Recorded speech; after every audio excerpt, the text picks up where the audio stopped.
Hey, Cassandra, how are you doing? Let's see here. We don't have the audio playing. Awesome. If you're here, feel free to say hi in the chat. One of these days I'll update Mubot. But Mubot is awake. We got people watching. If you're here, feel free to say hi. And let's throw out some points. Let's add 200 points right here. But if you have questions, we have answers. We'll start out with some questions. What do people have? What are people wondering about? It is time for office hours. Cassandra, good to see you here. Who else do we have? Let's see. Looking over all the Discord messages. Getting caught up. Great work. Could you ever tap 10 quiz where it asks you to examine each one of the following questions for possible bias? Yeah, let's talk about bias in questions. So this is whether or not a question is biased. And so what kind of bias are we talking about here? If a question or the way a surveyor says something could put bias in it. All these questions are going to be over what kind of bias, Cassandra. So I'm getting the question loaded up right here. What kind of bias is it talking about? It's specifically going over this type of bias to see what kind of this bias that the surveyors are putting in. And we'll load up the quiz. We'll get a timestamp ready. And I'm going to label it what it is. Let me close this down. And let's see, what kind of bias are we about to talk about here? We're talking about a specific kind of bias. Start 201, Chapter 10, Response Bias Questions. Let's go check out this is response bias. Let's go take a look at it. Here we go. So these are examples of possible response bias. Response bias is when the way a surveyor acts, like if I act a certain way or when I ask a question a certain way, it inputs bias into the person answering the question. So if I'm like, is it fair that you can be in college, but you can't buy a beer or you can't even buy cigarettes now? You could be even done with college and you can't buy cigarettes. I'm not saying I want to buy cigarettes, but is that fair? Well, the real question should be something like, what should be the age at which people can buy cigarettes? That's an unbiased question. We're not trying to push anybody towards is this fair, is it not fair? So we have right here the first question, should companies that donate to children's charities be compelled to pay taxes for childcare? So you're kind of being told, hey, these companies are already doing something of benefit to children. Should they also have to pay, childcare? So not that you would say no to this, but it's pushing you in the direction of no. Because you're like, well, no, they're already helping out. Like the question wants you to think that. And so it's like, well, if they're already helping out, why should they have to do more? So the question is biased towards no. It's not meaning all people will answer no, but there is response bias in this that would push someone towards no. And when you look at the better question right here, look at the one that doesn't have bias. Should companies be responsible for paying childcare? That's good right there. See, this one still has the should companies that donate to children's charities. You really only need to look at the last part of this to figure out which one is the correct answer. Don't read the first part, at least understand whether it's biased towards no or yes, and then figure out the last part right here. A better question should be, I usually just read that to confirm the answer. Like, should companies be paying for childcare, taxes for childcare? That's really what they're asking. Like this next one right here says, given that 18-year-olds are old enough to serve in the military, is it fair to set the drinking age to 21? And this is when we think about it, we're like, is that really fair? No, that's not fair. So it is biased towards no. And then once again, look at the last question that's being asked right here. To look at the last question right here, we simply say, given that, no, we're not going to give a preamble here. A better question may be, do you think the drinking age should be lowered from 21? So it's biased towards no, we don't think this is fair, and that's got it. We'll do another version of it, or we might only be able to see it this way. Should companies that donate to the Koala Bear Foundation be compelled? So they're saying, oh, these companies are already helping out right here. They're already donating to the Koala Bear Foundation. So no, they shouldn't have to help out. They shouldn't be compelled to pay costs to restore the rainforest. A better question should simply be, should companies be required to pay this? And then we got the drinking age one and some sort of error from my Pearson. We'll try to get another version of this right here. So weird. It's got different versions. Should companies that pollute the environment be compelled to pay the cost of cleanup? So this one's biased towards yes. Watch out, because they're not always biased towards no. Because they're saying like, hey, these companies are looting and polluting, which is not the way. So we are going to say this question is biased towards yes, because it's like, hey, if a company is polluting, should they have to pay to clean that up? Well, a better question is simply, should companies be required to pay for pollution cleanup? So right there, should companies be responsible for any costs for environmental cleanup? Not that we're saying certain companies We're not trying to bias anyone towards the answer of yes. We're just asking, should companies have to pay for cleanup? Oh, there it is. Given that 18-year-olds are old enough to smoke, gotta tell my Pearson about that grammatical error. Is it fair to set the drinking age to 21? Once again, bias towards no. They should just ask, should the drinking age be lowered from 21? Yeah, so I think it's got it. More questions. We're seeing a lot of the same ones right here. We're just looking at different versions of it. But any other questions, Cassandra, or anyone else who's here, 474, 320, 201, drop those questions in the chat and we can work on them here. I think we haven't seen a new one yet. We'll head over here to the main screen. Might do some 475. Who knows? Let's check it out. What questions do people have? Drop those questions in the chat. We're almost out of coffee. But Cassandra, good question to start right there. Does that make more sense on response bias? So that is all about response bias right there. A little short question, but we can do a lot more. Chapter 10 quiz is a tricky one. What questions are there? I might do the PTA one. And then maybe do some 320, 474. Yes, awesome work, Cassandra. Throw some points in the chat. But if you have questions, let me know. It is open questions right now. So any questions you have, let us know. The PTA question is a pretty big one that people often ask about. It's probably one of my favorite ones because it does all the different types of sampling. So let's do the PTA question, but drop a question in the chat if you have it. We're always taking questions. Ask away. Got to remember to click the taking questions button so people know. Ask any questions. Maybe since I don't have it up, sometimes people are like, is he not taking questions? Stat 201, chapter 10, and PTA question. Okay. Let's go take a look at the PTA question. Here we go.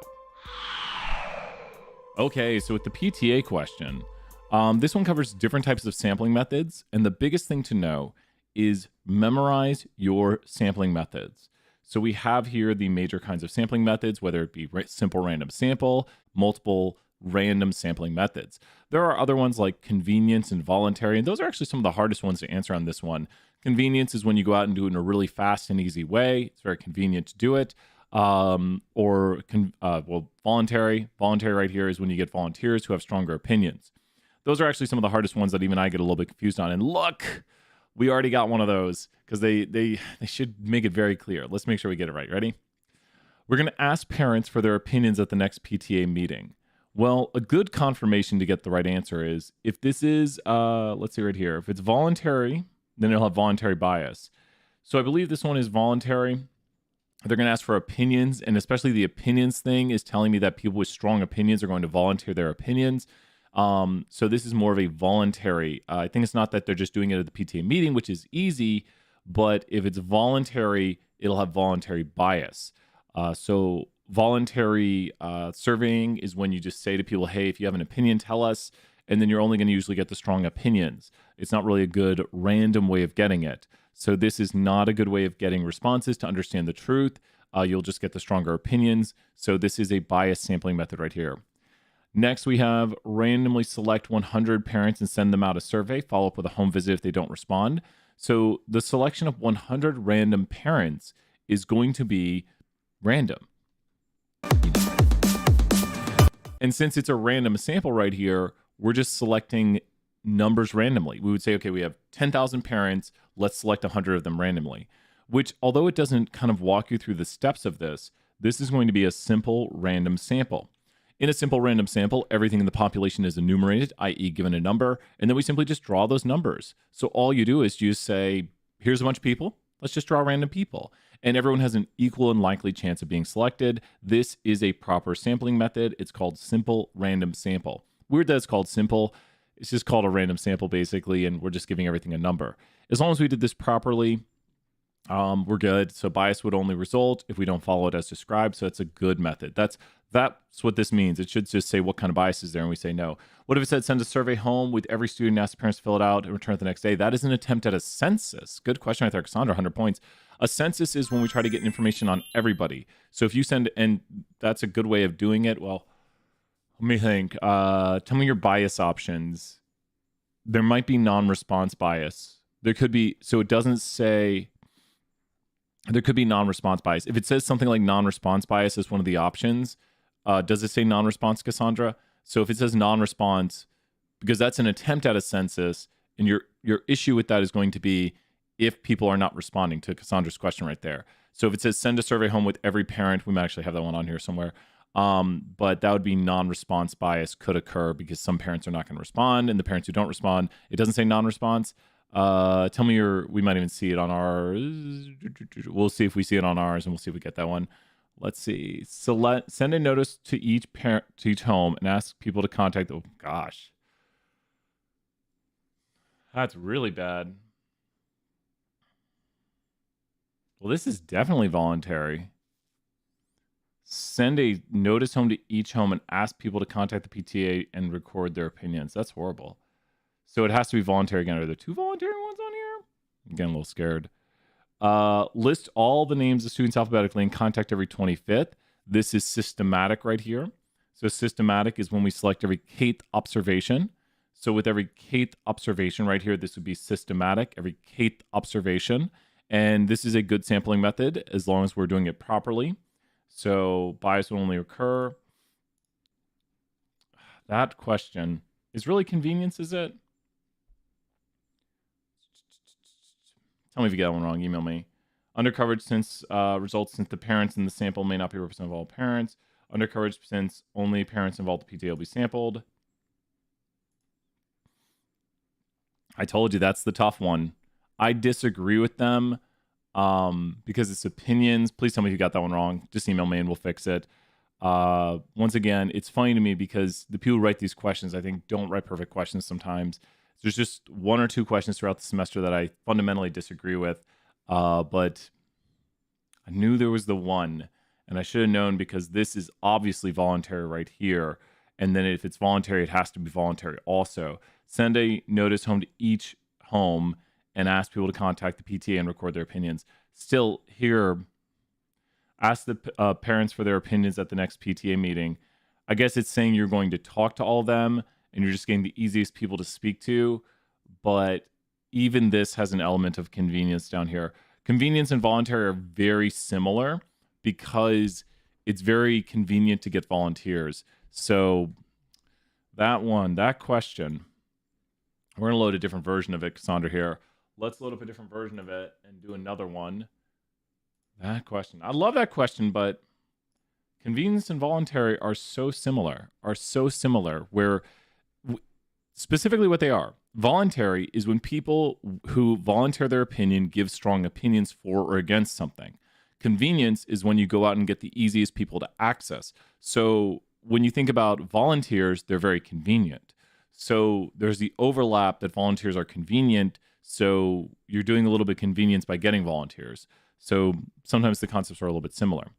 We did this right here. This is systematic. We're going to do it 2 more times. What kind of bias would occur? Bias would only occur if it's not followed as described. Randomly select 20 parents. Now, this is a great one. Randomly select 20 parents from each elementary school, send them a survey, and follow up with a home visit if they do not return within a week. So this right here is going to be 20 parents from every elementary school, and we have a great graphic for this that we drew yesterday. So we are selecting 20 parents from every elementary school. These are concepts that people often get confused right here with stratified and cluster. Now, we mentioned how convenience and voluntary kind of have some overlap. These have overlap, but not similar enough to ever get confused with. Just got to make sure we know the terms. Stratified is when we start by acknowledging a difference between something in a group, and then we sample according to that difference. Cluster is when we take a whole group at once. So it sounds similar because they both deal with groups. Like, are we taking a whole group or are we acknowledging a difference? So when you think about this here, Cassandra, are we acknowledging a difference by saying randomly select 20 parents from each elementary school? Is there some difference between the parents we're selecting? So we're randomly selecting parents, 20 of them, from each elementary school. Which does this look to be? Stratified or cluster? Stratified or cluster? We're randomly selecting 20 parents from each elementary school. And don't worry about getting it wrong. Does this look to be stratified or cluster to randomly select 20 parents from each elementary school? I think people often, so you got to remember, both of them deal with groups. But if we're selecting 20 from each elementary school, It's stratified. Great job. 100 points right there, Cassandra. That's exactly it. I think this, I drew this graphic yesterday. I was like, okay, I really think this communicates the idea that stratified is when you're selecting out of each group a certain amount. But if you're doing a cluster, you're taking all of one group. I had to go away because I was blocking the cluster. So you're taking 20 parents from each elementary school, and that makes the elementary schools the strata. Now, if you went to one elementary school and selected all of one elementary school, that would be a cluster on that elementary school. So there's different ways of doing it, whether we select all of one school, that'd be a cluster, or we select 20 from each school, the school is now the strata. So it's definitely stratified, and this is a good way of doing it. So bias would only result if there. We're going to select one grade level. Now notice, contact the parents of every student. So clearly A, B, C, or D, which one is this? This is a great follow-up question to what we just did. Randomly select one grade level and contact the parent of every student. I'm going to be a little worried on the bias on this one. I'm going to read over the biases carefully on this. A, B, C, or D. Good follow-up question to the one we just did. Randomly select one grade level and contact the parent of every student. So we're going to say we're going to take all of this grade level. We're going to say, here's the grade levels. We're not really taking from within each grade level. We're just saying, going to take all of one grade level. So what would that be? Take all of one grade level. Yep, I think you said C for cluster, which I think it's C on there too. It's a cluster. The grade is now the cluster. Let's read over these carefully. Under coverage could bias results since the parent in the sample met. That's possible. Response bias, voluntary bias. I'm a little worried on this one. Because if you're randomly selecting one grade level, cluster sampling is a proper random sampling method. But the problem is, and I'm going to be super mad if it tells me I'm wrong on this, because it's either going to be this or this. The problem with randomly selecting one grade level is the cluster is not randomly assigned, because maybe there's problems with, if there's like a K through 12, maybe there's problems with the kindergarten level. So if you only select seniors and talk to the parents of seniors, well, they're going to have different experiences, and they're not randomly selecting across. The clusters don't have random assignment. So that should be the right answer. You're going to undercover other grade levels. That is very true. And good bias right there. I'm going to be shocked if that's wrong. Ask the parents their opinions at the next PTA meetings. Well, we know this is very convenient. And so under coverage, since only parents involved with the PTA will we sample. Yeah. There we go. Get that 100. It's a good question. And it makes me pause on these sometimes to be like, okay, this is going to be under coverage, because when you think about it, if you select all of one grade level, then you're not getting like the K through 11. Like if you randomly select seniors, well, that's not representative. Cluster sample is a good way to sample stuff if the clusters are randomly assigned. So if we had like students had like a homeroom teacher that was randomly assigned, and every student of K through 12 goes to their own homeroom, like in the morning to like just meet with their homeroom teacher. And it's like, you could randomly select two homerooms. You could take two clusters, but it would have a random group of students. And you could say, okay, we need you to bring this home to your parents. We're going to follow up with you to make sure we don't have non-response bias. And the homerooms would have K through 12 random assignment of students in it. So each of those clusters now is representative of the school, because each cluster is a random group of K through 12 students. But selecting one grade level would undercover the other grade levels that were not selected by that cluster. Really good question. That one was a good version. Truthfully, and I'll say this, I think the quiz right here is actually harder than the actual test. Like the test, I think, is easier. It's a lot of definitions on the test. So randomly select one of the grade levels and contact the parent of every student. Well, we already did this one. That's a cluster.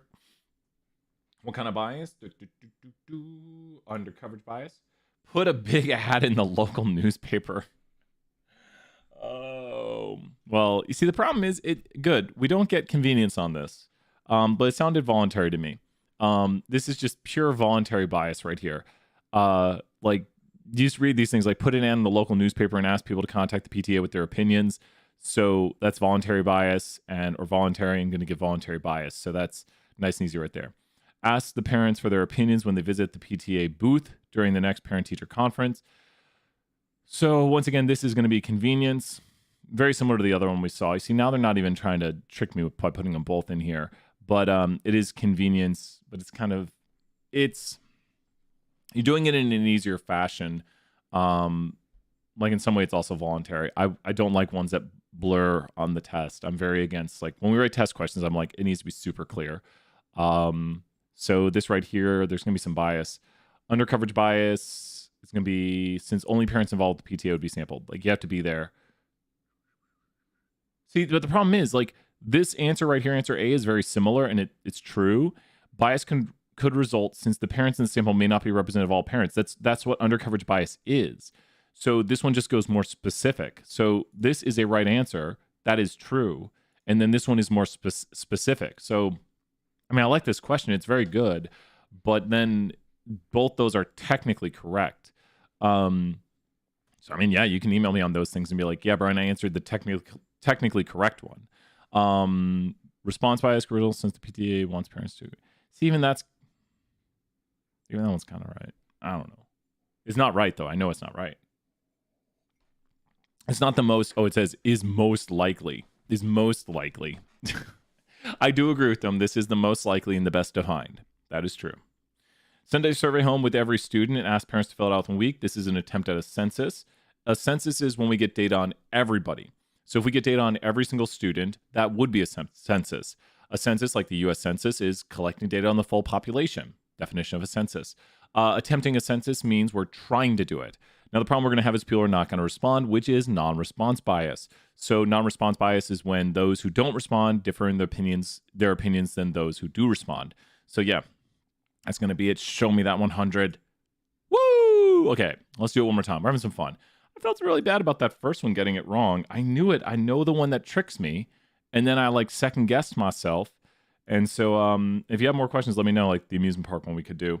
But I knew the one that gets me. I knew, it's that question that I reverse.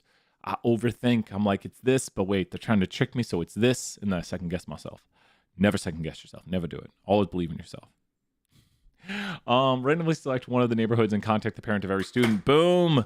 Cassandra, good practice. I'm going to pause on this one. We take a full neighborhood and we're talking to every student.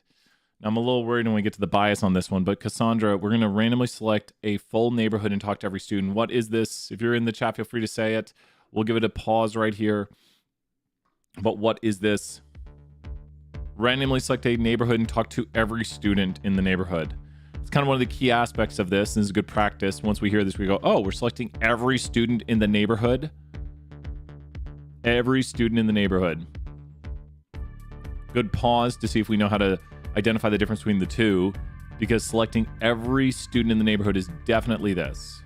We're going to talk to every student in the neighborhood. Go to another 10 more seconds here. If you're watching this in the future, see if you know the answer. Make sure to read over these definitions. Think about how every student in the neighborhood would apply to one of these two. Is it stratified where we are acknowledging a difference? And you might have heard neighborhood. You're like, ooh, sounds like neighborhood might be a difference. But we're not doing it from different neighborhoods. Like this would be select 10 students from this neighborhood, 10 students from this neighborhood. The size can be different depending on the example. We are selecting a whole neighborhood as our sample. So we're taking everyone within the neighborhood. So it's definitely cluster. 100% certain this is cluster. And now I'm a little worried. Let's see. Okay. Undercoverage bias could result since the parents in the sample may not. Yeah, that's true. So when you think about this, I'll be shocked if that's not the answer. Just think about neighborhoods in Knoxville, like Farragut or, yep, cluster. Great job, Cassandra. 100 points right there. Like when you think about neighborhoods in Knoxville, if you're acquainted with Knoxville, there's, Farragut, or if you go to Brentwood in Nashville. So there's neighborhoods that, are like ritzy. And so when you think about that, if they select one neighborhood and talk to every parent in that neighborhood, maybe that neighborhood is, who knows what? It's just, you're going to get the views of that neighborhood, and there's differences among neighborhoods. So the parents in that neighborhood might not be representative of all parents. Like, that's not going to be a good representative sample. So although cluster is a good way, your clusters have to have random assignment. So the clusters were not randomly assigned. So you're getting really the views of like one neighborhood, which is biased towards that neighborhood then. So that's not that good. Put a big ad in the newspaper asking if people to log their opinions on the PTA website. Once again, not trying to trick us. Voluntary with voluntary bias. List all the names alphabetically, contact every 20th student. As soon as you see the th right there, you should know you're doing systematic. So very important, if you see th, then you're doing a systematic. Every blank student, every kth student. So you're basically standing here taking your M&Ms and doing every blank student. So everything gets a number. No, that's the previous one. Starting at a random point, sample every kth observation. It's good to start at a random point, but it would be name all the students alphabetically and contact every 20th student. It's pretty randomized. This is totally fine. It's systematic, and bias can only result if they don't follow it as described. Mail a survey home to every student and ask parents to fill it out within a week. It's another attempt at a census, right? Or this one. Attempt at a there we go. And bias can only result. Wait, non-response bias. I think we've done it. Woo! There we go. I'll do it one more time. Why not? If you have more questions, let me know. I'm just so bummed that we got it wrong one time. Like attempt number 5 right now. 5 attempts at this. We're doing every version of it. Send notes home to every parent and ask to contact the PTA. Once again, this is voluntary. Send a notice home to each home. Ask. Yeah, you're only going to get the strong opinions right here. So you're only going to get strong opinions. Ooh, here we go. Here's a new one. Randomly select 250 parents and send them a survey. Follow up with a home visit if they don't return the survey within a week. So, I think we did this one to start, but this is a simple random sample. This was probably in the first version we did. Simple random sample is when everything gets a number. Everyone is randomly chosen by their number. It doesn't really elucidate that. It just says that we select 250 randomly, and you would assume that they're just drawing names out of a hat, basically saying, oh, we're going to choose you, I choose you. And then we follow up to make sure we don't have non-response bias, and they try to make that clear here that there's not going to be non-response bias. So as long as they do that, they're going to get a true view of what's going on in their population. Ask the parents for their opinions when they visit the PTA booth. Now we figured this one out. This is definitely convenience, and the parents at the PTA are going to be different. So under coverage, since the parents in the sample may not be representative, I think it's this one. Yeah, because we got to go the specific on it. That's where they're going to trick you. Once again, if you were to switch these, just let me know. Once again, I'll get points back on these. Randomly select 20, but you have to like choose an answer that I'm like, yeah, it's the same thing. They're just going more specific right here. Randomly select 20 parents from each elementary school, and we talked about this one. This goes back to our classic example of talking about stratified versus cluster. Stratified is when we acknowledge a difference, like differences among the elementary schools, and then we sample according to those differences. Cluster is when we take a whole group at once, like take a whole elementary school, which would not be representative of all elementary schools. So it's actually a good way of doing it because the elementary schools have differences among them, we would assume. Selecting 20, we could select 20 if we want, just increase the number. Selecting 20 parents from each elementary school is probably a good way of doing it. So this is stratified because we are acknowledging a difference. We're selecting different elementary schools, 20 parents from each, not taking all of an elementary school. That'd be a cluster. And what kind of bias could result right here? Bias can only result if we don't follow it. Whew, I was going to give it a check, but I was like, we got this. Sometimes I double check those answers, but there we go. I think we did like 5 or 6 attempts. Really good question. I guess the only one I have a problem with is the PTA meeting one. Let me look at it again. Let me read it again and think about, put it in my brain for future reference, how it's not going to ever be voluntary. Here it is. Ask the parents for their opinions when they visit the PTA booth during the parent-teacher conferences.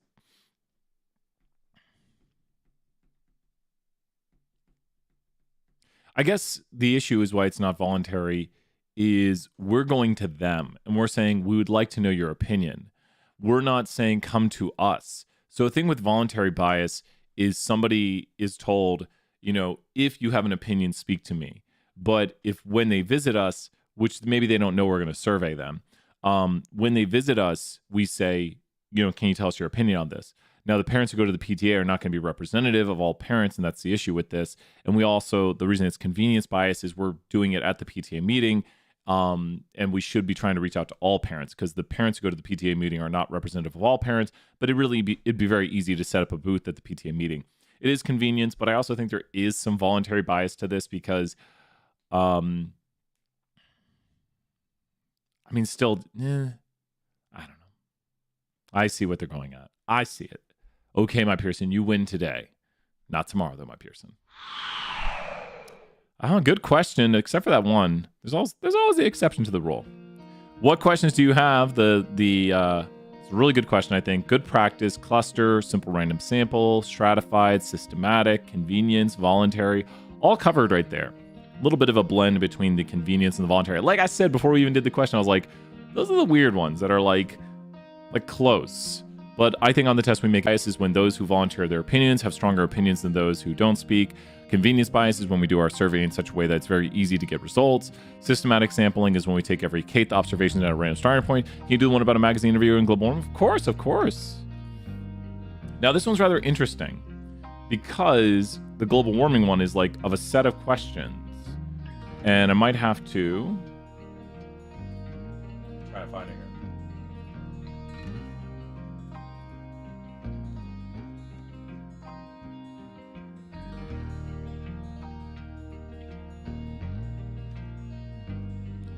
So I'll show you right here. You ready? Watch this. Let's get the global warming question up.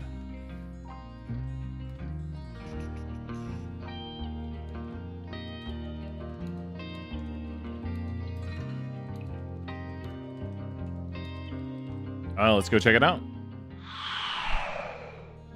So with this question, it randomly changes what it is. See, like an environmental agency took soil samples. And there we go. So what it is sometimes it's totally different questions. And so to get it to generate the question, I actually have to do show completed because right now this version is, oh, we got it. There we go. So we can do it on completed. Let's do it. Okay. Good questions. Let's do this. Here we go. What is the population of interest right here? Now with this question right here, it says a magazine interviewed 10,058 randomly selected people. And it's asking them, do you think global warming will begin to happen? 56% said it's already begun. 14% said it will never happen. They want to understand what right now? Just one word. What do they want to understand? The views of who? They want to understand just one word. So they want to understand who, Cassandra. The magazine interviewed who. They just want to understand these. So don't go too specific because it just says they're going to go talk to who. So who do you think the magazine wants to understand? So it doesn't go any specific on it. It doesn't say like people in the US, doesn't say people in Tennessee. It just says who. The magazine simply wants to understand who. Who does the magazine want to understand? And so that would be the population of interest. The population of interest is all people or things we want to understand. So who do they want to understand? Remember, it doesn't go specific on here. It doesn't go any specific about the question, of course, so it's just like we want to understand who. We simply want to understand people. That's all we want to do. We just want to understand people. We're going to talk to people about their views on global warming, so let's understand people. It doesn't say all adults, it doesn't go specific. It just says they're going to talk to people, so we'd have to assume they want to know people. And the next question asks, what is the parameter of interest? Now, here's what you want to do. Before looking at these questions, understand what parameter means. Parameter is what we are, whoops, we're not going to look at them yet. Parameter is what we are studying, what is of interest to us. So the extra words there, population parameter of interest, the only word that matters there is parameter. We used examples during class about like wedding cake and stuff like that. People, great job, Cassandra. Good answers, 100 points right there. So in class, you get to see maybe first or second class's wedding cake. I like the wedding cake from second class better. We talked about right here, we went out and sampled wedding cakes. We didn't do that, but pretend time. And if we sample wedding cakes, the sample is going to give a rating, and that is the statistic. And then everyone who goes to the wedding is the truth for what the wedding cake rating is. So the parameter highlighted in green right there is what you're trying to understand by taking a sample. So what are they trying to understand right here? The parameter, also known as the population parameter of interest, keyword is parameter though, is what they're trying to understand. They're trying to understand people's views on global warming. So the population parameter is the proportion of people who believe that global warming has already begun. The portion, yeah, I think that's right. The portion no. The population is a random, no. The population is the proportion of people who, no. Yep. No, they're the two things that they were measuring, the two things they wanted to understand are right here and right here. So the population parameter is the percent who think it's already begun and the percent who think it'll never happen. That's what they were trying to measure and what they were trying to understand. So the parameter is what are they trying to measure? What are they trying to understand? Make sure to have that note and be able to identify parameter. And do realize that population parameter of interest is just a long way of saying parameter. The key word right here is parameter. Someone could just say, what's the parameter? But if someone wants to be more verbose, they could say, what is the population parameter of interest? Once again, the only word that matters there is parameter. It's just parameters are for a population and what they are, they're what we're interested in. Just make sure to know how to define parameter, and don't be confused if you see things like population parameter of interest. So I think that's where usually confusion is. The sample frame is going to be all people or things we have access to. So let's see. I don't think they have access to all adults. So the sample frame would be anyone they could theoretically speak to. So the people they could theoretically speak to would be This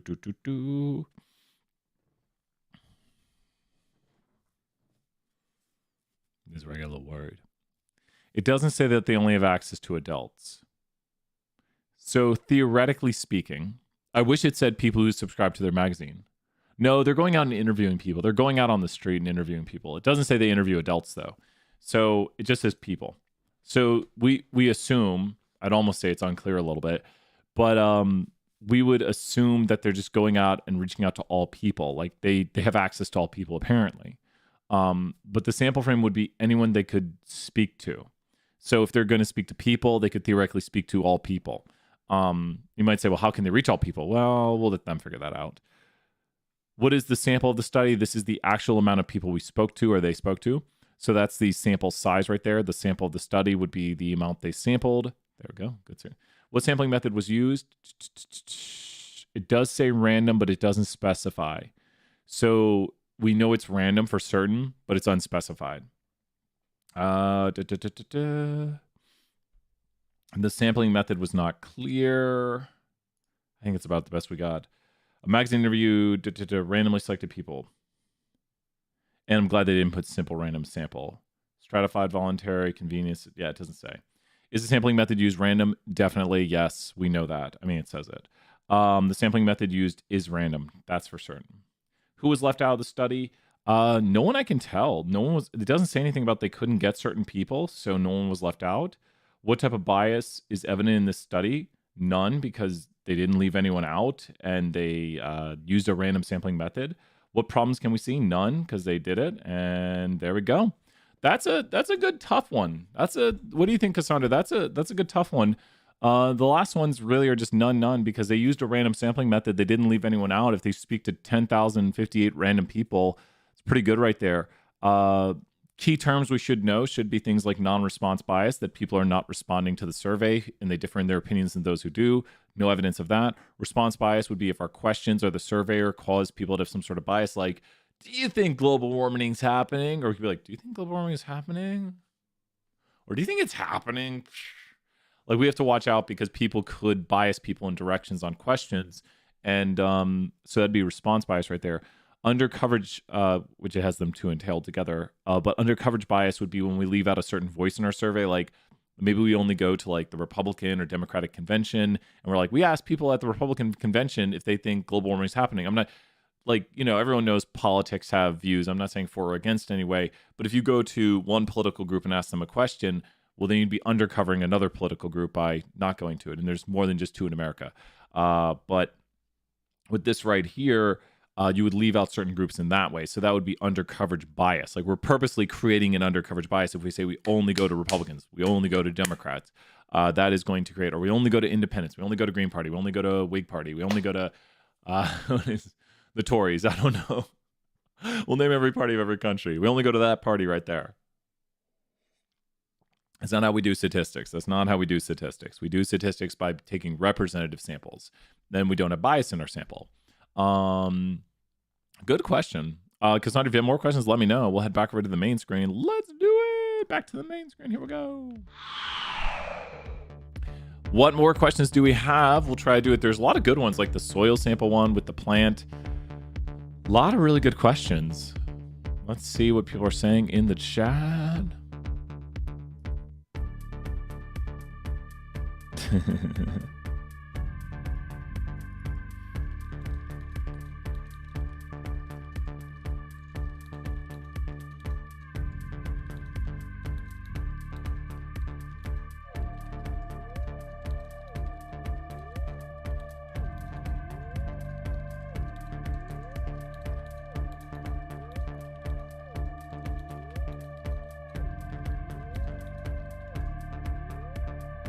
Awesome. Hey, what's up? Good to see you, our foreign friend. How you doing? Everything all right by you? Everything going well? Haven't seen you in a while. Good to see you. Wow, what's it been, like a year? Good to see you here. I think we're gonna have someone join in for office hours here, but good to see you. How have you been doing? Still doing stats? Or you? Well, it gets cut and it grows back out. This is like, I had it to my shoulders. Where is it?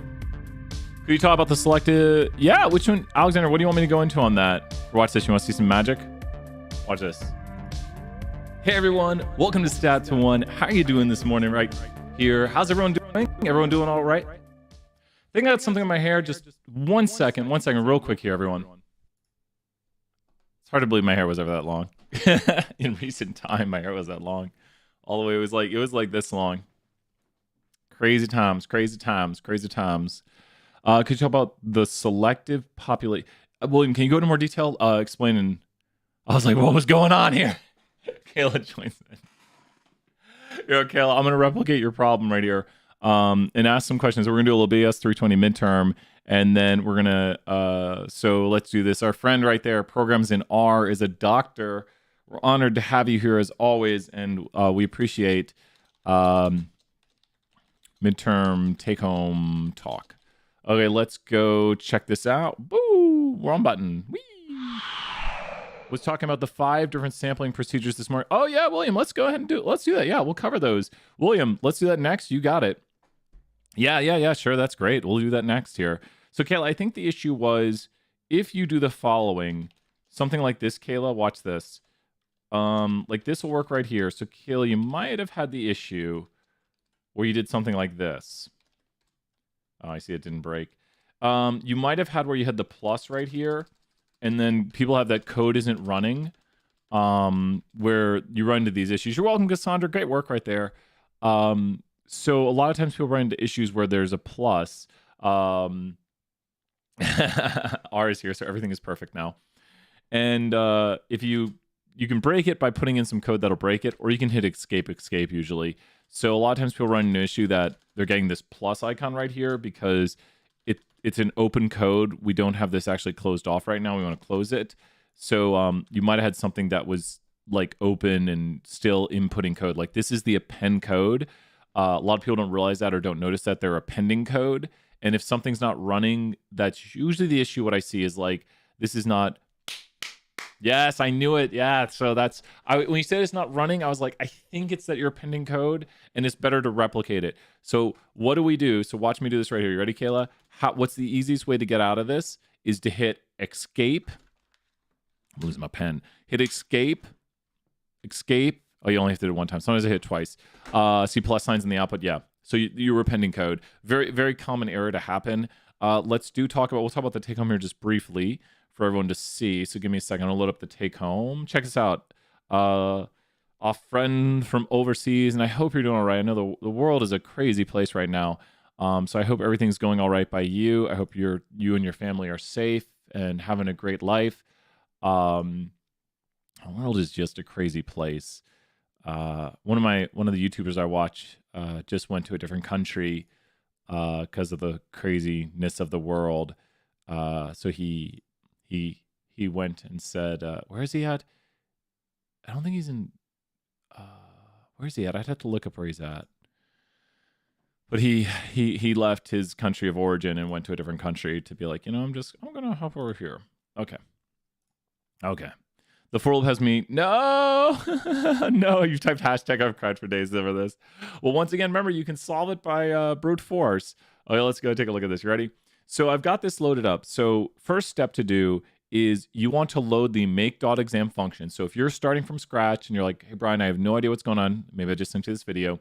Make sure this is loaded in. You want to click right here on the load files button. So with the load workspace, this loads in a workspace like a .r file you can see right here. You want to load this in right here and have it right here. Now you're not going to click it. So this function makes your exam. It makes the questions. It does a bunch of randomness. I have the answer. Oh yeah, well, worry about that last. And so you want to run this function with your student ID. It's a function that takes an input of a student ID. So you're going to go to, we'll delete this off right here. You're going to go to make exam and then put in your student ID. Mine is 11111.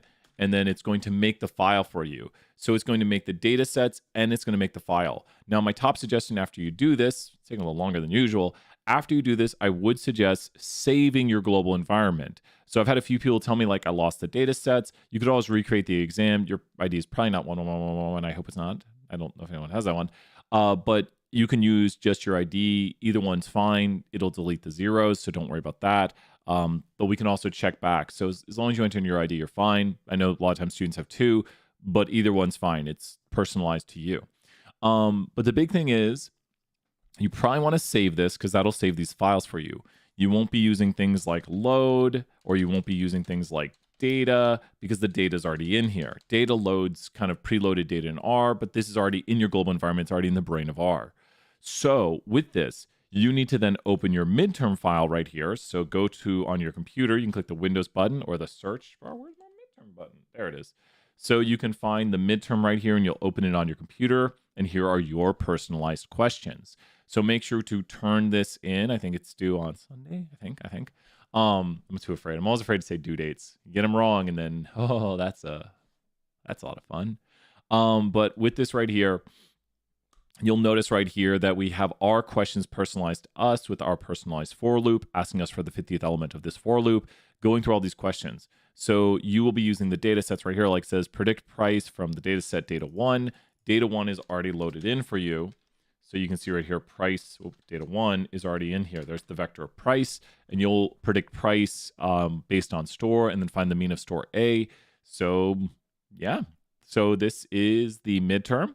Let me know if you have questions. There's a few tough ones. I'd say the questions range from pretty easy. Is that how you felt about it, Kayla? Let me know if you have any more questions. We're going to head over to more 201, talking about, so William, we're going to do that here next. 5 different sampling procedures this morning. We can cover those and do examples of each one, William. We'll do that here next. But Kayla, do you have any other questions? Did you feel like some questions were pretty easy and then some were more difficult? Because the goal is like some of them should be pretty easy. We would want, like the earlier questions, like copy paste into the Google form the value in row 78 of Q4 of data 2. Just make sure to get it right. Now you can do it with code too. I would suggest doing it with code. Then I'd suggest confirming answers. One of the biggest things, my number one advice for this, I feel pretty good about a few. Well, that's awesome. Number one way to ace this is to find your answer multiple ways. The number one way to ace this is going to be to find your answers multiple ways to double check. If you can be like, okay, I did it by looking at it. I did it by like brute force with the for loop. I ran the for loop. If you can confirm your answer multiple ways, you've got confirmation. It's very hard to find two separate ways of doing something that are just fundamentally wrong. Of course, you could start off with an error at the beginning for each. The for loops and the transformations are getting me. Oh, definitely check the transformation codes. Because when we make transformations, if you have a model right here, so we're going to pull up a model. This is how to do a transformation. So first, to make a transformation, you need to make a model, and then you need to go to find transformations on the model. And it's mad about the window size. And it's still mad about the window size. Now it's not going to be mad. So the best transformation for this, Kayla, tell me if this helps right here, but this is how we use find transformations. The best set of transformations are to raise y to the third power and to raise x to the negative 0.5 power. And you can see the visualizations over here of what the best transformations look like. Don't worry that it doesn't, I've ran 6 billion for loops. Whoa! Alexander's like, wow. But we've just done a regression right here, William. And so I think it said, William's right here. What's really cool is check this out. We can choose out the best polynomial order for this pretty quickly by doing choose order. And you can even do really fun, interesting graphics by going to max order and saying 20 and get kind of ridiculous looking graphics, which is pretty fun. I always like making these things look pretty crazy. But you can find out what is the best kind of like polynomial thing to put through this. And then we'll have ways of analyzing this data. Now, we haven't gotten to this yet in 320, but we can look through the code pretty quickly. Our friend from overseas might know about Ike's information criteria, or I'm sure he knows AIC. But we also have here the R squared adjusted, another concept in 320. And it looks like the best model is right here. R square adjusted goes up constantly. Can you talk about the square root transformation or too much? So with the square root transformation, so if you're doing a square root transformation on something, you would take, like if I want to transform y by a square root, you would say, here's my value of y. You're going to save the value of y to the square root of it, which is the 1/2 power. And you could then take, let's take our weight vector right here. And let's say we had weight, and we're just pretending that these are the values we're transforming them to. We'll square root both of them. Why not? So here's our x and our y. And now we can make a new linear model right here from the y tilde x. And then we can visualize this model and also take a look at it. So this is now a transformed model because we've transformed them. Does that make sense, Kayla? That we've taken our vector y, which is right here, the height vector, which is all just people's heights, and then we square rooted everybody's height. So now stored into here is the square root of everyone's height. We took everybody's weight, and now we have the square root of everyone's weight over here. And then we looked at the relationship with a linear model of the square root of y, which we could label these like y sqrt. Like different names right here might help with understanding what this model is. And then we could run it this way, and it's going to be like that. Yeah, you're welcome, Kayla, of course. That's how we would put something through to the square root power. You can give it more context. You can change the names of the variables, like to just conform to what it is. Like it might make more sense to say x square root, y square root. So the context is kind of here of what the scatter plot is showing. And once again, if you want to go really specific, you go like, what do we do? Height underscore square root. There's just like better ways of doing it right here. And then we'll put this in. You don't have to do this, but if we're making good graphics, we want to, show people what's going on. Yeah, William, it's super easy. Yeah, that's the thing is like, you just say like, oh, I just want to raise it to this power. And then you can just store it. And what's even cooler, last thing I'll show right here is watch this. We could take and we could append it to our data frames. So if you look at the Survey 10 data frame now, which is just an Excel spreadsheet, take a look at the very end of it. At the very end of the data sheet, we now have each person's height square root and we have their weight square root. You can see the code down there that I ran, but I've just found everyone's height and weight square root. There's the person with the highest weight. That's the square root of their weight. And you could also find out the original value of their weight, which was 305. So we've appended onto this data set the vectors by storing into the data frame. So yeah, lots of ways to do this. Remember, all that matters is we do it one way that works. Everyone has their own preference on how to code stuff. But the reason we do transformations is to try to fix a regression. And we have really good, do I still have the notes up for that? Looks like I closed the notes. Let's go talk about some random sampling methods. Bye! Time for some random sampling methods. William, thank you so much for hanging out and checking out some jump. I'm a big fan of, or R. I meant to say R. You were mentioning jump right there, but I'm a big fan of R. You store into you could. It depends on, you store to a place in the data frame that does not exist, and then it'll write it into the data frame. And you don't have to do that. It's just one way of doing it is to like store the variable into the data frame for future use. Or you could just put the vector to the global environment. I used R in another class. Awesome, William. Yeah, which class? Like biology class? A lot of biology classes use R. Econometrics. If you ever have R questions, let me know. It's what we teach our business analytics classes in. I think it's a very valuable skill set to, I think it's great. I got some random sampling methods right here. I am a big fan of R. Let's go talk about random sampling. It was bio. Yeah, a lot of the bio classes here at UT. Shout outs to the bio classes using R. Watch this, William. We've got here a random sampling method. I'm going to use this right here. We're going to take, I wonder if I can take, I asked them how to pronounce their name. Okay, all right, it said, yeah, William is correct. So we're going to say attendees. So we've got attendees, people watching. And so we're going to take the people watching right here, and we're going to give out an A to one person. This is a joke. So I'm going to do the first type of method of sampling, a simple random sample. So we're going over, reading a book while on answering a bunch of them. Oh, cool. That's so good. Yeah, of course. We're all about statistical modeling. That's like, you can model any sort of thing. Model behaviors, model all these different things. Pick me. Kayla says pick me. Kayla will, and remember this is pretend, not legally binding. So what I'm going to do is I'm going to go to sample attendees, and we're going to select one person. Oh my gosh. It is pretend time. Kayla, you called it. Kayla, you were picked via the simple random sample. Now, what do you notice about a simple random sample here? Even though Kayla said pick me and Kayla won, what was Kayla's probability of being picked right here? This was a joke, no legally binding. What was Kayla's probability? You deserve for real now. What was Kayla's probability of getting picked in this simple random sample of the vector of 3 people right here? What was Kayla's probability? 1/3 is Zach William, another 100 points in the chat. It was 1/3 in a simple random sample. And this is our example of a simple random sample right here. In a simple random sample, everything in the population is given a number. Like you'd be like number 1, number 2, number 3. For all intents and purposes, everything has just a number. And then it's like you put them in a hat, you straw it out of a hat. That's the best way to think about a simple random sample. Even though I didn't give you a number, like everything gets enumerated, it's still just like everyone gets a number and we draw your number. So, well, that's all there is to it. So with this right here, I think simple random sample is pretty easy to remember. Everything has an equal and likely chance of being picked. Everything gets a number, randomly draw those numbers. And once again, I think people maybe get a little bit confused because you don't have to say everything gets a number. It's just literally like I just say, write your name on this sheet of paper, and I'm going to shake up the bag, and I'm going to pull out one name. That would be a simple random sample, and that is a random way of selecting things. You could just give people numbers too, and then say, I'm going to select a random number. So not too complicated on that one.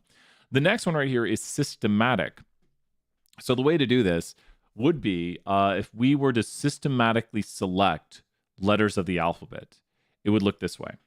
So I'm going to systematically select every 4th letter of the alphabet. So systematic sampling. Okay. So in systematic, it's like you're standing on a line selecting things. And you'll select every kth element. Does that make sense? So the system part of systematic is like you've created a system where you select every kth element. You're here at the M&M line, select every 4th M&M. So you're just like, you're gonna lose your head right there, apparently. So you are going to walk over to the M&Ms as they come. Well, they're gonna come to you on the line, and you're gonna select every 4th M&M. So you're just like, I'm gonna get this M&M. I'm gonna get you're so hungry. You're just gonna grab the M&Ms really quickly. So in systematic, there's 2 key things to remember, and the first one's sometimes overlooked. We pick a random starting point. You don't want to select at the beginning of the day every day because there might be some sort of process variation that the beginning of the day M&Ms have some sort of better or worse quality. And then you select every kth observation moving forward. So you could do a systematic sampling of letters. So if we were to systematically sample the letters, pretty much, yeah, it's like a sequence. It's just like that's systematic. Great job right there, William, connecting your knowledge. It's like a sequence. It just goes in a pattern. It does have that like geometric or arithmetic sequence. It's like just every blanked element. So if you think of it there like you're doing some sort of systematic or mathematical sequence in selection, perfect.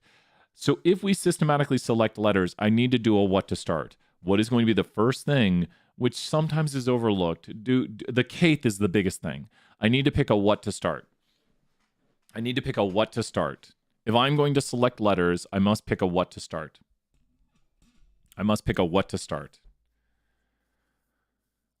So what would I pick?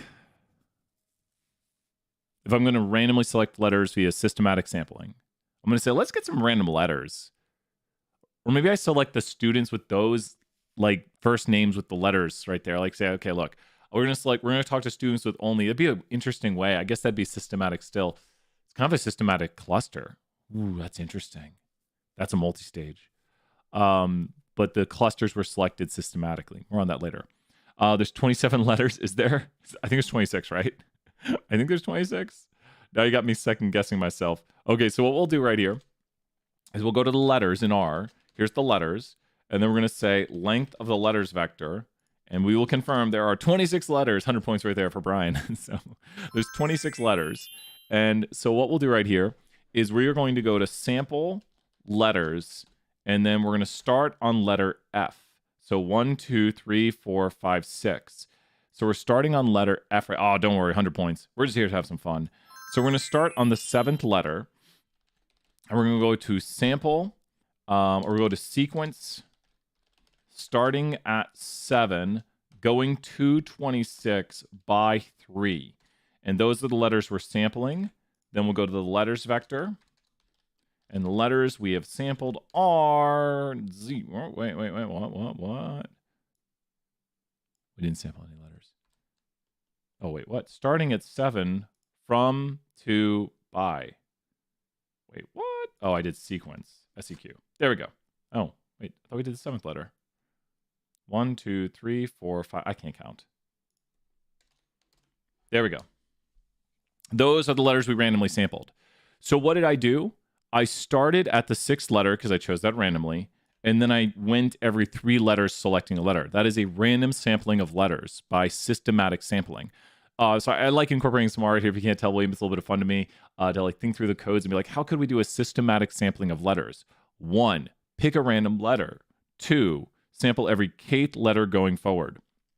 So we picked a random letter was F, and then we randomly went kth element forward. We went every 3 forward. So we said start with this letter and go forward every 3. Very similar to what you see here on the screen, where you would start right here at a random time of the day and select every 4th M&M. The key thing is like the 4th. So whenever you hear of systematic, make sure you know that you're looking for the th. The starting point is a good thing, but this is the key to systematic. We'll highlight those right here, because whenever you think of systematic, you should be thinking of this portion of it. That's going to be the key thing to see whenever you do a question. Now we get to the ones where people usually get confused. Stratified versus clustering. We've got a really good example on the screen right here. So William, repeat after me. In stratified, you acknowledge a difference. In stratified, you acknowledge a difference. In stratified, you acknowledge a difference. That is the biggest thing to know. That's like people usually 50-50 get this wrong on the test. And I'm like, every semester, I'm like, one of these days people will get it right. And I'm like, well, I'm fighting people who don't come to class. And I'm like literally fighting them, but I can only reach the people who come to class to help them get these questions right. But in stratified, we acknowledge a difference. And I'll talk about what that means here in a moment. But that is the key thing to know about stratified. So stratified, you acknowledge a difference between the strata. So those are strata right there. Like these groups right here. This is a strata, that's a strata, that's a strata, that's a strata, that's a strata. Well, what are strata? Stratas are groups. Specifically in Latin, strata means layers. Strata in dirt is the layers in dirt. And stratum, I should say. Stratum. And you can see right here, Wikipedia's got this awesome picture of layers where we acknowledge differences in the stratum in dirt, the strata, stratum.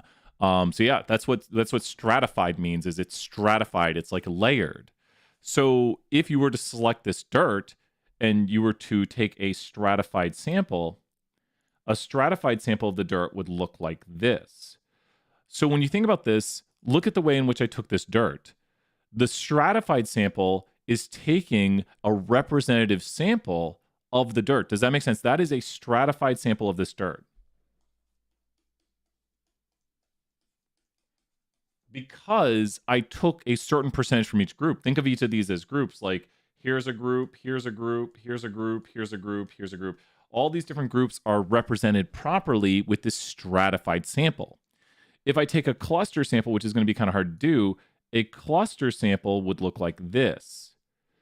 Is this representative of that dirt wall right there? Yes or no, William? Is that representative? That's a cluster sample where I took all of one group.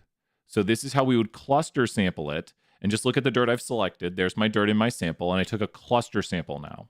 Cluster sample is when you take all of one group. So stratified is acknowledging differences between groups, and cluster sampling is taking all of one group. Is that representative of that dirt wall? I'd say no. Can be, no, it won't be. This one is not. Good question right there. So yes, let me throw you some big points. Let me throw some 500 points. William, thank you so much for taking this conversation. Cluster sampling can be representative. In this instance, it is not. In cluster sampling can be representative. In this instance, it is not. And you'll see that in some of like the PTA questions we were doing earlier. Cluster sampling is good, but it can be done improperly. Like let's say we were to go to, we had so many, we did a bunch of like fun examples yesterday. Let's say we list all the dorms at UT, and there are 70 floors of students. We speak to 8 randomly selected floors and talk to every student on these 8 floors. Cluster, stratified, biased. Okay. So we are trying to get the views of students on campus. We want to understand the views of students on campus. We list all the dorms at UT. There are 70 floors of students. We speak to 8 randomly selected floors and talk to every student on these 8 floors. We can make it a little bit bigger. We'll say 20 floors. We select 20 randomly selected floors. So would this be, don't worry if you get it wrong. Don't worry if you get it wrong. We love wrong answers because we're here to practice. Would this be cluster or stratified? Which one do you think here, William? Would this be a cluster or stratified sample? So we're going to list all the dorms at UT and all the floors. Then we're going to speak to 20 randomly selected floors and talk to every student on these 20 floors. Don't worry, if you get it wrong, you'll be part of the many students who get it wrong. I see where people might, and I'll explain. But if you get it right, that's awesome. So think, am I acknowledging a difference or am I taking all of groups? So the floors have differences, but the key thing, and I'll show you the key word right here, is that on the floors, we're taking every student. So every floor is, say it with me, every single floor is a what of students. So we're not taking from all 70 floors randomly, because when we stratify in the previous example, I would go to all the dirt right here and take like this, and this would be a stratified sample right here because everything is representative. So we went to every single floor. Like imagine there's 70 floors right there. So I went to every floor and I took a random sample from every 70 floor. But now we're just taking random floors of students. And do you see the keyword why it's cluster? The keyword why it's cluster, and don't worry, this is why we practice it. Like I notice these things. I want to make sure we get it right. 100 points in the chat. It's cluster because you're taking every student on that floor. So the floors are the clusters. So, and this wouldn't be biased right here because it'd probably be representative of the students, like to take 20 random floors, speak to every students on those floors. As long as the floors they're going to be randomized from what 70 floors exist.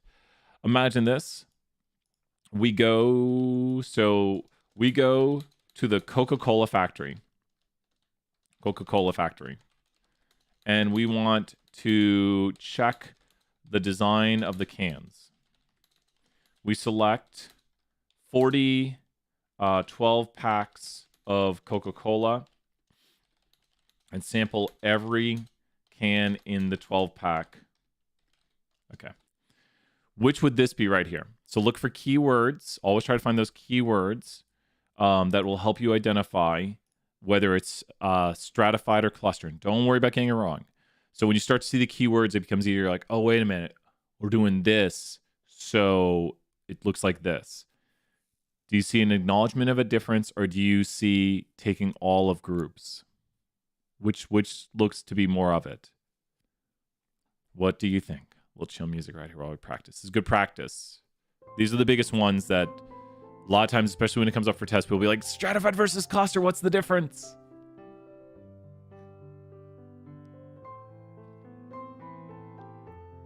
Boom, right there. You got it. Yep, every means cluster. So if we selected the pack, it would be the packs are the clusters. The packs are the clusters. So bam, you got it. You're getting it. So when you see every, so the packs are the clusters. So you're selecting every can in that pack. The pack is the cluster. So watch. You ready? Watch this. You ready? Careful. I'm gonna try to get tricky. I think you're getting it. So I'm gonna make it more difficult, because the more difficult we make it, you're getting it at like a higher level. Okay. We are still at the factory. This is gonna be a trick question, so watch out. Dang it! You're watch out. This maybe where I'm going with this. We are still at the factory. We decide to take 12 packs of cherry Coke, Diet Coke, and regular Coke.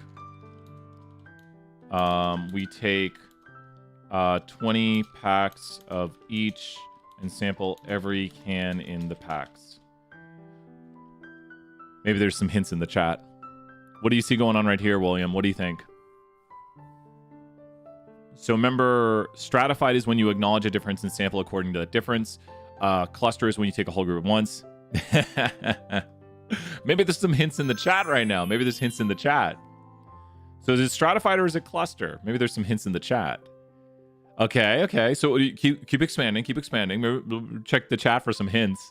Some great minds think alike in the chat. This is a tricky one. I upped the difficulty. So what do you think? Both! Worth 100 points right there. Both, because we still are doing the packs right here. So the packs are still the clusters because we're sampling every, but now we're saying differences among these right here. So now since we're doing like differences among the groups, it's strata. So this is actually a multi-stage. So this is multi-stage right here. Multi-stage can be any combination of multiple ones. It's not, none of these are going to be biased the way I'm writing them. I'm trying to write things without bias as long as we do them properly. But the acknowledgement of a difference between it's both. It's we are first technically first we're stratifying and then we're taking clusters within the strata. So we are taking clusters within strata now. Because we're saying cherry Coke is its own thing, Diet Coke is its own thing, Coke is its own thing. There's the acknowledgement of the difference. Like, we need to make sure we don't get too much cherry Coke or Diet Coke.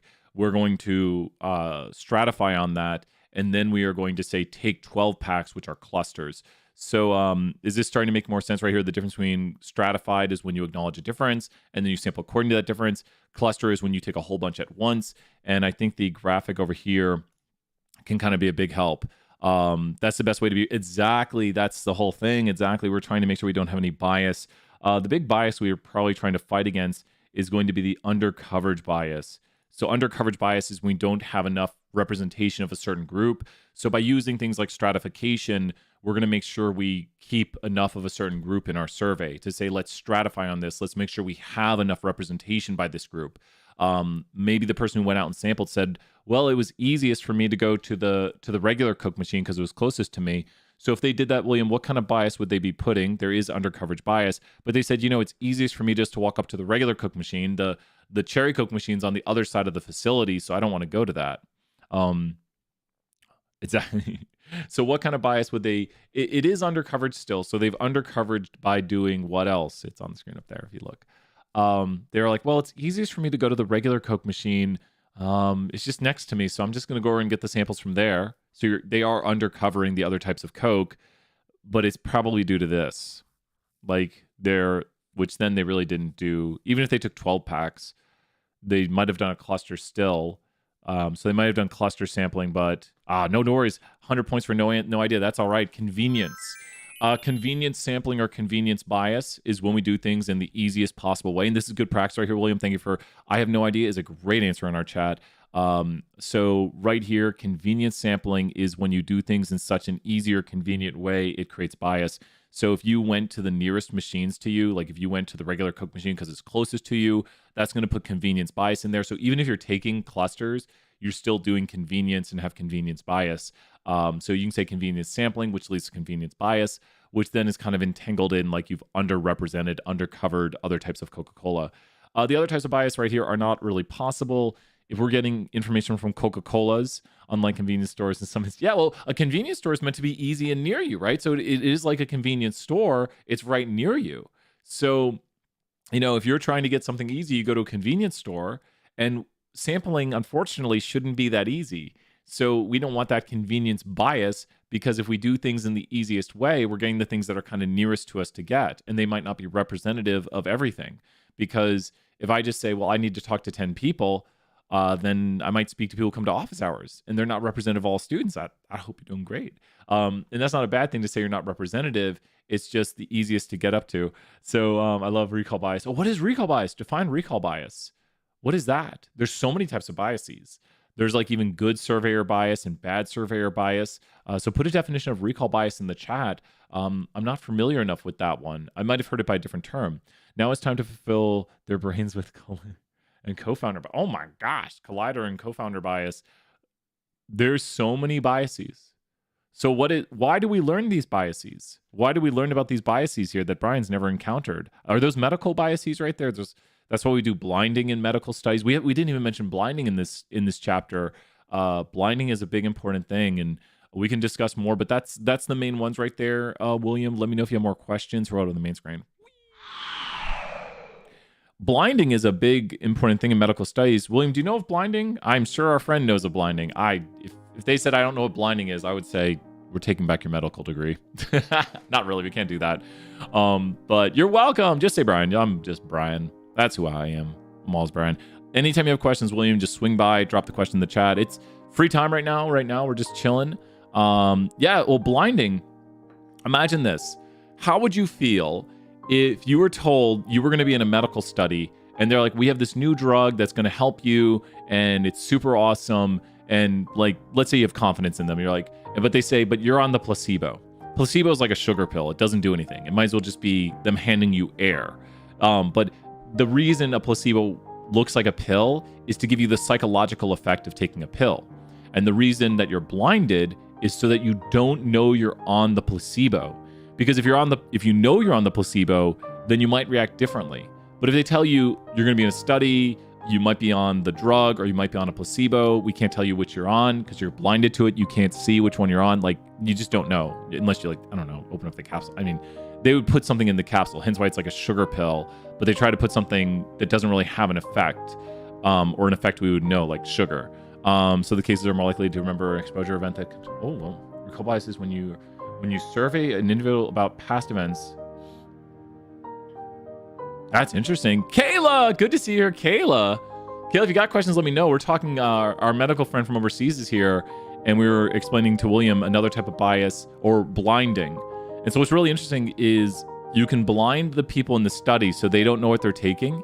You can blind the researchers so they don't know what pill they're giving out. That's called double blinding. And you can also triple blind. Triple blind, which I hadn't heard of till recently, is when you blind the people doing the analytics. So if people don't have the ability to know, actually stats is heavily influenced by clinical trials. Oh yeah. Medical research and everything, big stuff in medicine. We've got some packages right here. Let's check this out.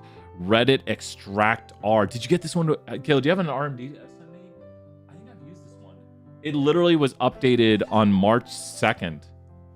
My gosh. Is that when it came out or when it's been updated? I know Caleb's even saying it in the chat. Came out this month. Let's talk about Reddit Extract R to end off right here and start doing some. Did I think I found this one too, maybe. Well, I found a different one, maybe.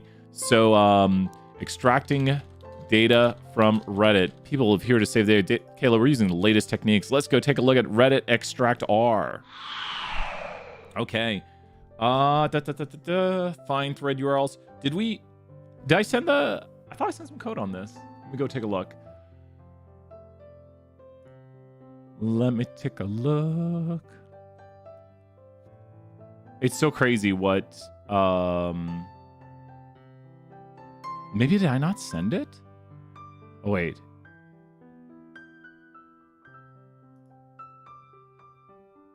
What did I not save my work? I need to save my work. I think... Did I not send you the file, Kayla? Gosh, I'm bad at this. Oh, wait, scraping data. Here it is. I did save it. 2 seconds. Yeah, here it is. Great minds, Kayla. Here it is, Kayla. The file I sent right here. So this is what I was looking into. I ran into problems. So subreddit religion right here. So we're on a subreddit. Let's go to gaming subreddit and find out Smash Bros. So you can use the Reddit Extract R library, and we have Tidyverse loaded up. And so I wrote some code right here to get parsing data. There we go. And it's going to find every mention of Smash Bros. I don't know. We're gonna watch it. I got it right. And I did a bunch of changing to it. Well, I haven't looked at this code. So these are the mentions of Smash on the my problem is with the frequency. Oh, why is the frequency? Oh, so now let's make an autoplot of it.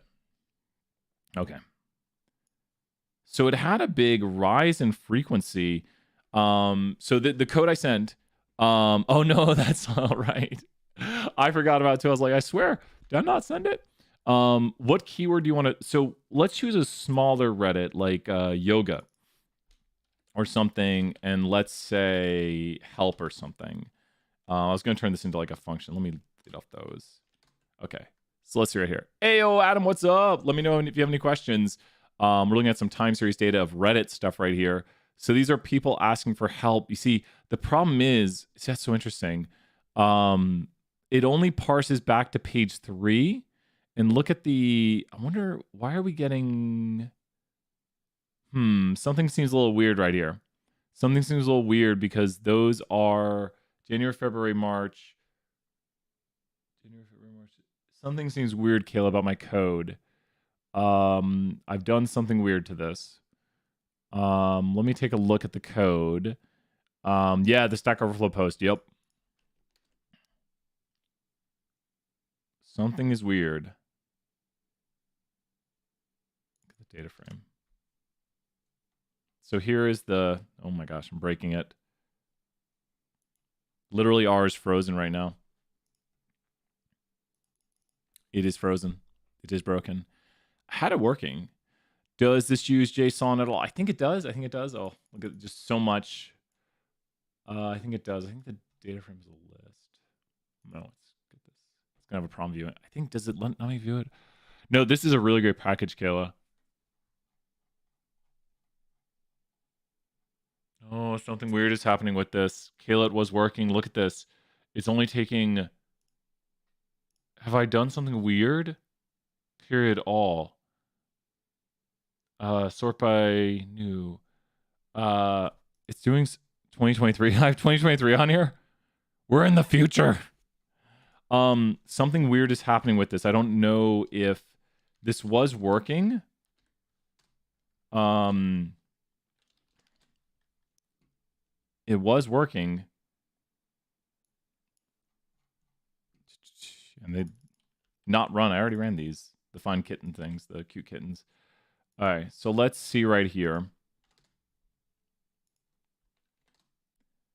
It's pretty interesting. Find out 1 month. Okay, let's run this. Okay, let's try this data frame. All right, so because you can do like all. Okay, there we go. So we've got a data frame of cute kittens being mentioned. Man, my R is being weird. Don't like that. And I feel like something big is in the global environment taking up a lot of memory. So this is the last month mention of cute kittens. Let's change this to all right here. And now it's going to try to parse Reddit for all of it. Okay, but it doesn't do all. It only goes back to like page 3, hence the question about the parse URLs. It stops after page 3, and that's the issue we're running into, Kayla, right now. Also, it's not, the months thing is looking kind of weird on here, which I don't know what's up with that. Oh man, don't tell me like their code broke. Okay, wait. Oh, you see, okay, no. There's 11. Okay. No, it looks to be accurate now. Something weird happened with that. I hate to think their function's broken. What is going on? 2 days in a row. Hey, what's up, Colin? Good to see you here. Did you try year? I think I've done year before. Because yeah, you can do like 1 year or something on it. I like this. It's very good, Kayla. This is a very good function, and I was able to get some data, and then just looking at it there, because I did. If you saw the graphs I was sending, it was working. Hence, I sent the file. And then I did like to find out how many posts were made. See, now we're not getting a full year right here because, and something weird is going on with it. 246. It's doing something weird.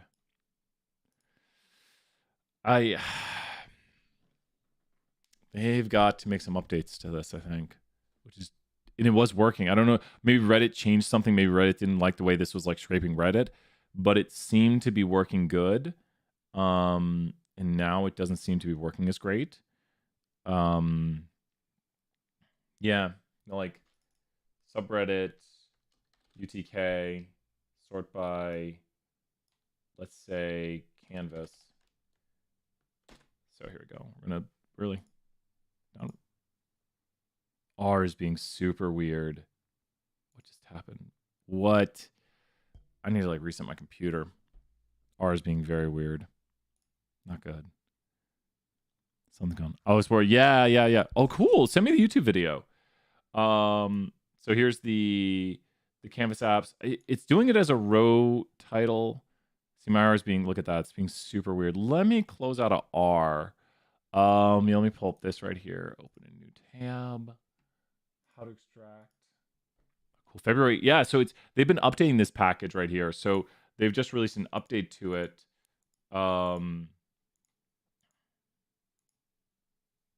Get Reddit subreddit. Wait. Page threshold 3. Okay. Woo. So get Reddit. So I think they changed their function names too, because I've had that issue. Let me close down R and reopen it, and then don't save. Computer's being all mean today. So let's try this with the get Reddit. But I think they changed a few of the names of the codes. I don't know why, but I had issues. Okay, it seems to be running a bit better now. Let me try that. Reddit extractor. Okay, I think I showed it again. But I know, right? So get Reddit, get_Reddit. See, they took it away. I don't understand. So if you look inside of their package, they have find subreddits, find thread URLs, get thread, get user content. So like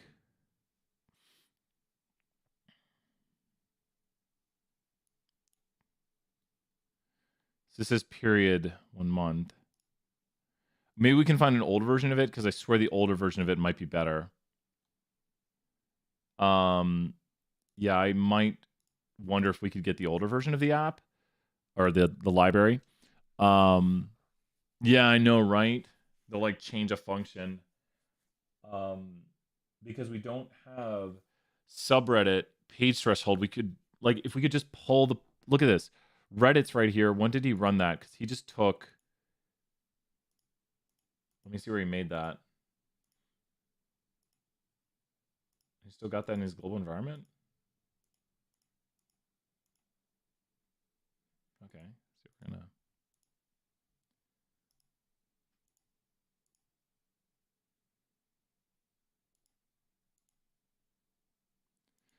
I don't know.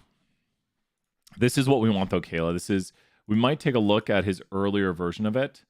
Because I think the earlier version could be way better. So Kayla, let's check this out more, because this is the right track. This is great. Easy to follow.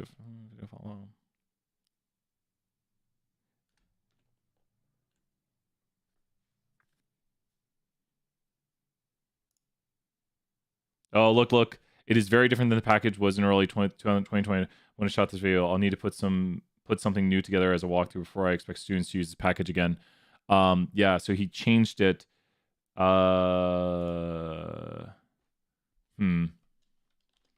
you have the older version available?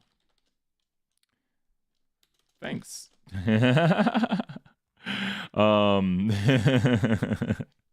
Well, we'll see what they say. Stat to one comment on it right there. Yeah, no, so that's good. It's a good package, good stuff right there. Shouts to James Cook. We'll give him a subscription right here. We'll get him to that 8,000 right there. But yeah, we'll check this out. So James Cook, really good package right there. Maybe you saw us in your copyright, or maybe you found this video after I commented on it. But we'll check it out more. Look at the Reddit extractor. But I'm getting some weird issues with also the scraping right here, where it's previously I had it working properly. If we can't figure this out, I guess we have to learn Python sooner than I planned. Oh my gosh, yeah. So now we're learning Python. I did. Let me run the ones I did, because I did the code. Or is that code? Okay, no, that code. Let me run the one I did last time. So one of the ones I ran that worked was I did depression in community subreddit. Okay, so I did depression. No. I did depression in community subreddit. Okay, so this is what apparently I did this and it worked, Kayla. So we're gonna run that right there. It's gonna parse the URLs. It's only gonna go to page 3. So as it does, And then I've changed all my dates and stuff like this. Oh, Lubridate's not loaded. Oh, Tidyverse should load that. So Tidyverse is going to load up our Lubridate and good stuff like that. So now we got Tidyverse loaded up. We got our year, month, day. Oh, there's Lubridate. Yeah, put things in order, right? So there's Lubridate going. So now we can run our Lubridate function on these. We're just storing these as dates now. That's going to give us our option. This is a mutate right here to turn it into a Tisble. Did I work with the Tisble? I can't remember. But now, okay, so it is working, Kayla. This is the mentions of depression, and as we would expect, we see this humongous spike during COVID or at the start of COVID right here. So this is subreddit community right here with the mention of depression, and you just see this massive spike in April. So, you know, just April 2020 is just very, very high. I feel like something, maybe I'm going over. That's what I'm doing. There's March right there. No one mentioned it in March. Interesting. And then April had 14 mentions. So watch this. Ooh, wonder, it's going to be COVID. If we mention keywords COVID, it's too much fun. COVID. Let's remove out. Sure, we can just run it all. Why not? Let's just have it parsed multiple times. Is COVID not mentioned that much? There you go. COVID was really never mentioned. And community is a small enough subreddit. So they really only mentioned code a few times, but binge Netflix. Netflix, let's do Netflix keyword right here. So Netflix right here. Oh, look at the Netflix. It's parsing multiple pages. So we're getting some Netflix hits right here. And so yeah, oh, wow, look at this. The Netflix right here jumping up in right around when the start of it didn't actually start, and we should look to see when. I think we saw community has a further back time on this. If we do something like help in community, we might get too many hits.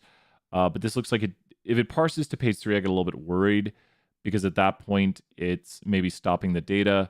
You see, I think there's hits before this because we know the community exists before this. So that's my problem right now. So the biggest problem we're running into, Kayla, right now is it's not parsing past page 3. Maybe I should have put a PS. Or I should put, hi. With the newest version of or awesome package. Is it possible for and why not, right? Is it possible for find thread URLs in the new version to parse past page 3? I've run into issues when I use period all equals all, where it stops for longer keywords. And I don't see the full history. Thanks. There we go. Well, we'll find out if they say anything. Pretty cool. Maybe, I don't know, maybe we'll hear from him, but really excellent work. So thank you to James Cook. With that, there are other options.